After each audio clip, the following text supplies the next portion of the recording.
தனக்கு துணை முதலமைச்சர் பதவி வழங்கப்படுவதாக வெளியான தகவல் ஒரு வதந்தி என அமைச்சர் உதயநிதி ஸ்டாலின் விளக்கம் அளித்திருக்கிறார். எந்த பதவி கொடுத்தாலும் இளைஞர் நலன்துறையை மறக்க மாட்டேன் எனவும் அவர் கூறியிருக்கிறார். திமுக இளைஞர் அணியின் 45வது ஆண்டு தொடக்க விழா சென்னை தேனாம்பேட்டையில் உள்ள அன்பகத்தில் நடைபெற்றது. இதில் அமைச்சர் உதயநிதி ஸ்டாலின் கலந்து கொண்டு சிறப்புரையாற்றினார்.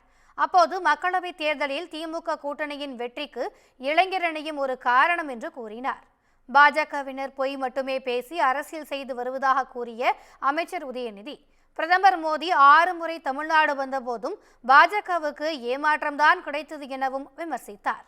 அனைத்து அமைச்சர்களும் முதலமைச்சருக்கு துணையாகத்தான் இருப்போம் என்றும், தனக்கு துணை முதலமைச்சர் பதவி வழங்கப்படுவதாக பத்திரிகைகளில் வெளியான தகவல் ஒரு வதந்தி என்றும் அமைச்சர் உதயநிதி தெரிவித்தார். கிசுகிசுகள் வதந்திகள் எல்லாம் படிச்சுட்டு வந்து இது நடக்க போதோ, அப்போ நம்ம ஒரு கோல் போட்டு வச்சுருவோம், துண்டு போட்டு வச்சுருவோம் அப்படின்ற அடிப்படையில் இங்கே பேசியிருக்கிறீங்க. துணை முதலமைச்சர் அப்படின்னு பல முறை என்னை வந்து பத்திரிகை நண்பர்கள் கேட்டபோது கூட சொன்னேன், ஆமாம், எல்லா அமைச்சர்களுமே எங்களுடைய முதலமைச்சருக்கு துணையாகத்தான் இருப்போம். இங்கே வந்திருக்கக்கூடிய அத்தனை அமைப்பாளர்களுமே நம்முடைய முதலமைச்சருக்கு துணையாகத்தான் இருப்போம்.